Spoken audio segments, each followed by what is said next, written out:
Hi, my name's Eduardo. I'm here with Lazer Robotics Team 23286 at the CRI Premier event, where they placed third overall, setting the event high score, as well as the Massachusetts State Championship winning alliance. Here to talk about their unique braking system and bearings. Hey, so I know y'all had a really good day today, and I know your intake is really unique, so you want to talk a little bit about that? Sure. So our intake is pretty simple. It's just one row of rollers here. These are custom molded silicone rollers at 40A hardness. You'll notice that we only have one row.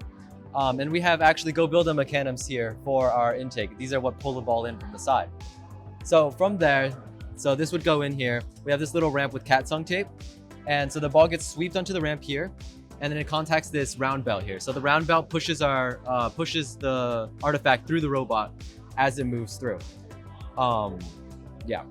Oh, that's really incredible. And I see you also have this pocketed carbon fiber here. So is there a reason you chose that, or have you done any iterations on that with the drivetrain as a whole? So from the drivetrain perspective, our drivetrain has gone through several iterations this season. So right now we're running 1150s geared 16 to 39. That was something we did after we realized we were running with inefficient 435 motors for most of the season. So we changed it right before heading to CRI. And then with the pocketed carbon fiber, we also ran aluminum for most of the season, but then switched to carbon fiber for weight reduction and just overall for weight reduction and more speed. That's really incredible. It's just amazing. Before we get to our next segment, we'd like to thank the following.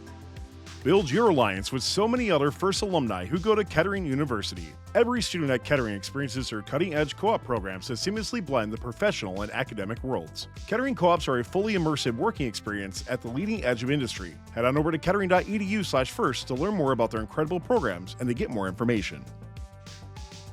And I see you have these gears here in your drivetrain. You want to talk a little bit about that? Yeah, so those gears are part of our braking system. Basically, we noticed that since we have a really light robot with a fast drivetrain, we were susceptible to defensive pressure. So what we did is, instead of beefing up our drivetrain and making us slower or making us heavier, we created a braking system so we can lock the wheels in place, because this season specifically rules against sticking things into the field. This way we can lock our wheels and resist up to 20 pounds of pushing force, which means that even when you have much bigger, heavier, stronger robots coming at us, hitting us full speed, we can still shoot under pressure even when they hit us. So if you watch any of our matches, if you see our light on the back is purple, that means we're locked in and nobody can push us.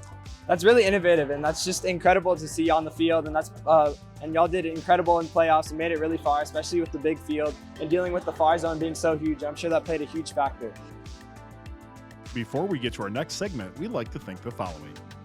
FRCT's Managed Store Program is an easy and profitable way to fundraise for your team or off-season event. FRCTs will handle everything from production, packaging, bulk or drop shipping, payment collection, and accounting. Teams can set their own prices, and FRCTs will take care of the rest. Fill out a quote request or get more information when you schedule a callback at frcts.com. So do you want to kind of walk me through how the ball moves through the robot and then coming out the shooter? Yeah. So we already mentioned a little bit about our intake with this one roll with custom rollers, but then from there we have this round belt which contacts the artifact as it moves through. One thing that's actually quite interesting was we don't actually have a servo stopper to prevent the ball from going through into our shooter. So instead we have these two wheels here, in which when the balls get stuck up here, these can't transfer, or at least it's really hard to push it through with just the intake without those two wheels spinning. So these two wheels are what pushes the ball into the shooter eventually when we go to shoot.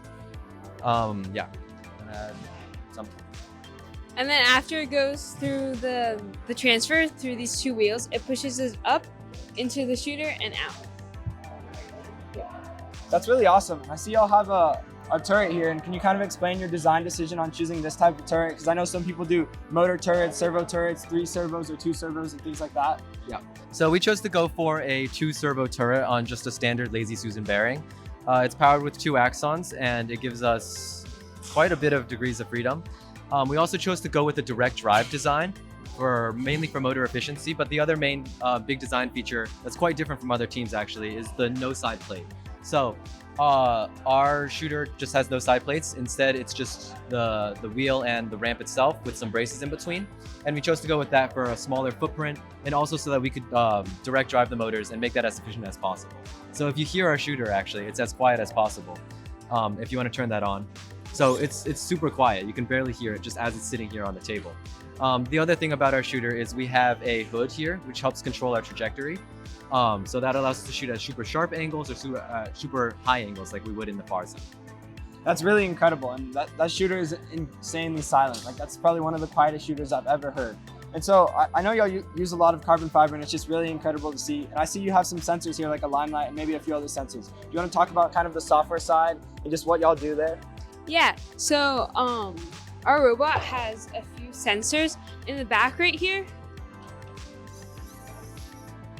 In the back right here, we have two distance sensors. So when a ball comes into the intake, we can detect that when 3 are pushed in, it goes all the way here, and then it detects that has 3. And then we also have a light in the back. So when we know that we have 3 balls in the intake, the light actually turns green. Like that. And then if it's empty, with nothing in it, it's just the regular color. Wow, that's awesome. And so for y'all's pathing, it looks really clean on the field, and it's very consistent from what I've seen through y'all's matches. I guess, what pathing do y'all use? Do you do anything special that other teams don't do to kind of improve that and make that as consistent as possible? Yeah, so we use pedro pathing and we use predictive braking, because at the beginning of the season we used like the PID, but we saw that it was like lots of jittering at the end of the pass. Like, it wasn't as fast and consistent. So we switched to predictive braking. Some other things we do to make sure that like it's very consistent is just making sure like the design of the robot just has a lot of room for error. Like this intake, if we miss it off by like just a slight amount, we can still get all the balls. Like, it's not very, we don't need to have a precise like angle or anything to be able to get everything. We just need to like be in the area, and then we can intake and shoot and score. Yeah. And then one more thing as for reliability goes during auto. We have our limelight camera up here. And so our limelight camera does 2 things during a match. And so during teleop, it's used for relocalizing. So we relocalize 1 time at the beginning of the match, and that's able to carry us through to the end of the match. And we base all of our aiming and all of our speed adjustment based on that position on the field and distance from the goal.